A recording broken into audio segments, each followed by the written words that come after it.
resolver o problema 2.31 do Alexander Sadiko. Ele fala, o enunciado diz o seguinte: para o circuito abaixo, determinar as correntes I1 até as correntes I5. Esse exercício ele é tranquilo, ele nada mais é do que uma associação de resistores que nós temos que fazer, só que tem que fazer do lado correto. Por que eu falo que tem que fazer do lado correto? Se a gente partir do princípio que a corrente I1 ela vem aqui por esse ponto e chega até aqui esse nó, ela vai se dividir, certo? Então a corrente 1 vai virar a corrente 2 e a corrente 3. A corrente 3, por sua vez, chega aqui nesse nó, se divide entre 4 e 5. Então nós temos que começar esse problema resolvendo a partir desse conjunto de resistores. Aqui, antes de começar a resolução, vamos pegar o seguinte: dois resistores em paralelo. Eu vou chamar esse resistor de R1 e esse resistor de R2. Tá? O que a associação em paralelo ela nos diz? Ela nos diz o seguinte, que 1 sobre a resistência equivalente vai ser igual a 1 sobre R1 mais 1 sobre R2. Okay? Podemos calcular o MMC desses dois resistores. Então eu vou colocar aqui o produto deles, R1 vezes R2, multiplico, divido pelo denominador, R1 R2 dividido por R1 vai sobrar só R2, multiplico pelo numerador. Então aqui vai ficar R2 mais R1. Só que a gente não quer 1 sobre a resistência equivalente. Nós queremos quem? Nós queremos a resistência equivalente. Então a gente vai inverter essa expressão, né? Esse eu passo multiplicando, esse eu passo dividindo e esse eu passo para lá multiplicando. Então vai ficar o produto R1 vezes R2 vezes R1 mais R2. Por que eu estou fazendo isso essa vez? Já foi demonstrado nas aulas teóricas, mas é bom sempre refazer alguns cálculos, né? E sempre quando a gente tiver dois resistores em paralelo, podemos usar essa nomenclatura aqui. Podemos usar essa formulinha que foi apresentada aqui. Produto das resistências dividido pela soma das resistências. E é muito comum também vocês encontrarem em alguns livros a seguinte notação: R1 paralelo R2. Isso daqui é exatamente R1 vezes R2, R1 mais R2. Essa notação aqui é a notação de associação em paralelo. Vamos usar bastante ela para simplificar. E uma outra coisa que tem aqui também.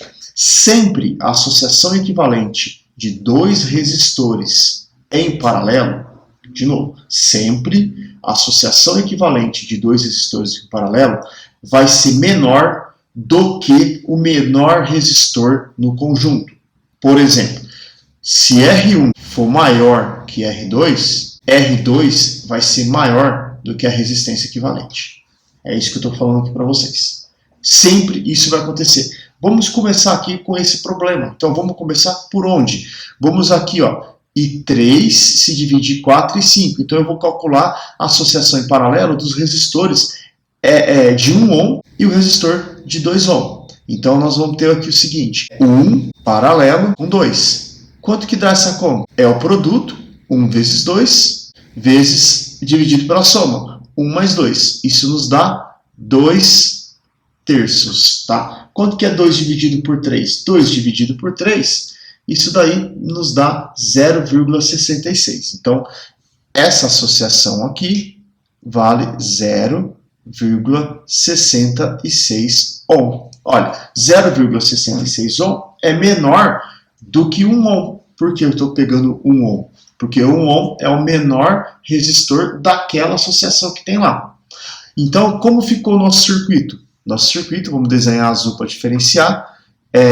Temos a fonte de 200 volts. Essa fonte, ela alimenta um resistor de 3 ohm. Separa ela aqui. Aqui, ela se divide em um resistor de 4 ohm. E ela vem para esse lado aqui, onde nós temos o I3. E aqui, ao invés de colocar essas duas associações que estão aqui, a gente vai colocar somente o resultado dela. E aí a gente fecha o nosso circuito. Tá? Vamos colocar os valores das resistências que estão aqui.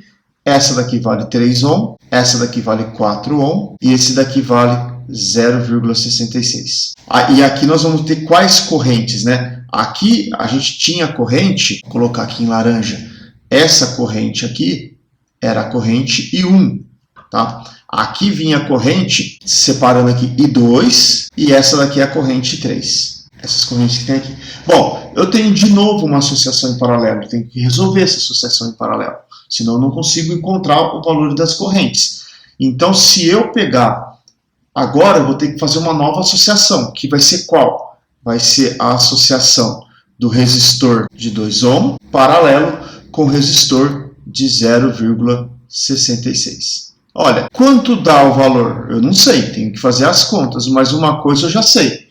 O valor encontrado tem que ser menor do que 0,66. Eu não posso encontrar um valor maior do que 0,66. Então, é o produto, né? Lembrando, 2 vezes 0,66 dividido pela soma. 2 mais 0,66. Isso vai nos dar quanto? Bom, vocês abrem uma calculadora aí, faz a continha e vocês acabam encontrando aí o valor que vocês querem. Esse valor, o valor que vocês querem não, o valor da conta que está ali. O valor vai dar 0,57 ohm. Você encontrou esse valor de 0,57 ohm. Você pode ficar pensando assim, mas esse valor está correto? Vamos analisar de novo. Numa associação em paralelo, a associação resultante, a resistência equivalente, sempre vai ser menor do que o menor resistor que eu tenho no conjunto.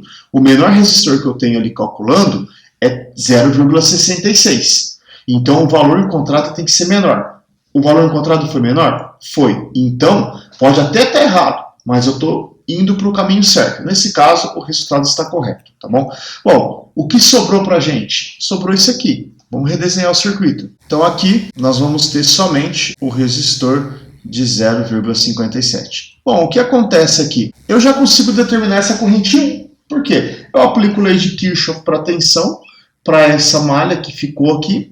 Como seria a lei de Kirchhoff para a tensão? Esse é o sentido da corrente, né? A corrente I1. Então, nós vamos ter aqui, ó, 3 vezes I1, 3 vezes I1, mais 0,57 I1, porque esses dois resistores estão em série, então a corrente que passa por eles é a mesma, menos 200. 200 volts, tudo isso igual a zero. Então, somando essas duas correntes aqui e passando o 200 para o lado direito da igualdade, nós vamos ter 3,57 I1, isso é igual a 200. Portanto, I1 vai ser igual a 200 dividido por 3,57. Quanto que dá o valor dessa corrente 1 aqui? Fazendo a continha, vai dar 56 amperes, uma corrente bem alta. Está aqui o valor de 1, calculamos I1. Então, olha, aqui nesse ponto aqui, ó, quando a gente chegar nesse nó, a gente vai ter que a corrente se divide.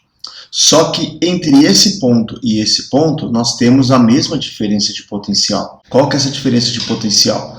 A gente vai determinar já. Então, eu posso escrever que I2, né, eu tenho aqui que essa diferença de potencial que eu vou chamar aqui de V', desse ponto para este ponto, eu tenho que V' é igual ao R, que vale 4, vezes I2. Qual que é a queda de potencial sobre esse resistor aqui? Vamos chamar de V0. V0, ele é igual a 3, aquele resistor de 3, vezes I1. Então, nós temos aqui 3 vezes I1, 3 vezes 56. 3 vezes 50, 150. 3 vezes 6, 18. Então, vai dar 168 volts, tá bom? Então, desses 200 que eu aplico aqui, 168 está no resistor de 3 ohm. O restante está no resistor de 0,57, que é essa associação. Então, o V', ele vai ser igual a 200 menos 168 volts. Aqui nada mais que eu estou aplicando, pessoal, é a lei de Kirchhoff para tensão. Se aqui é o V0, o V' é o que está aqui em cima desse cara aqui. Só que esse rapaz aqui, 0,57, é essa combinação que nós temos aqui. Então, isso vai dar quanto? Vai dar 32 volts. Então, quanto que a gente pode calcular o I2? O I2, ele vai ser igual a quem? I2 vai ser igual a V' dividido por 4. Então, isso vai nos dar 32 dividido por 4. Isso é igual a 8 ohm. Essa é uma forma de resolver esse problema usando nada mais, nada menos do que a lei de Kirchhoff para tensão e lei de Ohm. Encontramos aqui quanto vale o I2. Da mesma maneira, podemos encontrar quanto vale o I3. O I3 é a mesma diferença de potencial V' dividido pelo resistor de 0,66. Então nós vamos ter 32 dividido por 0,66. Isso vai dar, lembrando que 0,66 é 2/3, né? Então se eu colocar aqui, você multiplica 32 por 3, dá 96, divide por 2, vai dar 48 amperes. Então nós encontramos aqui mais uma corrente, a corrente I3. Terminou o problema? Não, ainda não terminou. Falta a gente determinar quanto vale a corrente agora referente a I4 e a corrente I5. Como que a gente pode proceder para encontrar isso? Olha que interessante, olha. Nós saímos, deixa eu fazer uma limpeza aqui nessa primeira figura. Nós saímos dessa corrente I1, encontramos I2 e encontramos o I3, né? Lembrando que essa associação é dada por essa que está aqui, ou essa que fica aqui, né? 0,57. Então agora nós vamos ter o seguinte, a gente vai ter o I3 chegando, né? Aí esse I3 ele se divide para um resistor e para outro resistor, onde essa aqui é o resistor de 1 ohm, esse aqui é o resistor de 2 ohm. E aqui nós temos a corrente 3 chegando nele. O que a gente precisa encontrar aqui? Nós precisamos determinar essa diferença de potencial que está aqui. Esse ponto aqui é o mesmo que esse, correto? E este ponto aqui coincide com o mesmo daqui. Então, a diferença de potencial entre esses dois pontos continua sendo o nosso V' que nós encontramos. Continua sendo o V'. Então, nós podemos encontrar quem é essa corrente I4 que passa por aqui e quem é a corrente I5 que passa por aqui. Quem vai ser essas correntes que passam aqui? Ó? I4 vai ser igual a V', que nós já encontramos esse V', que vale 32 volts, dividido por 1. Então, I4 é 32 volts, 32 amperes, desculpa. E quanto vale o I5? O I5 vai ser o mesmo V', que nós encontramos que vale 32, dividido pelo esse resistor que está aqui, que é 2. Isso nos dá 16 amperes. Então, nós determinamos dessa maneira aqui, ó. A gente tem que aplicar aqui um divisor de tensão. Aplicamos um divisor de tensão, nós encontramos a tensão no respectivo ponto que associa a corrente com a resistência. E ali a gente aplica a lei de Ohm. Tá? É um exercício que está um pouquinho bagunçado aqui na tela, mas basta seguir os passos a passos aqui e a gente vai chegar nos valores. Okay? Onde está uma sacadinha que foi feita aqui é exatamente essa daqui. Isso aqui vocês têm que ficar bem esperto quanto a isso aqui, que é essa redução que está aqui. A diferença de potencial 200, ele vai ser o V0 mais esse V'. Tá? V0 mais V' é igual a 200. Uma vez que eu encontrei isso, eu achei o V'. Esse V' é essa diferença de potencial deste ponto para este ponto, que é a diferença de potencial que está sobre todos esses resistores, porque estão os três em paralelo. Os três estão em paralelo. Bom, então a gente finaliza por aqui o problema 2.31 e a gente se vê numa próxima resolução.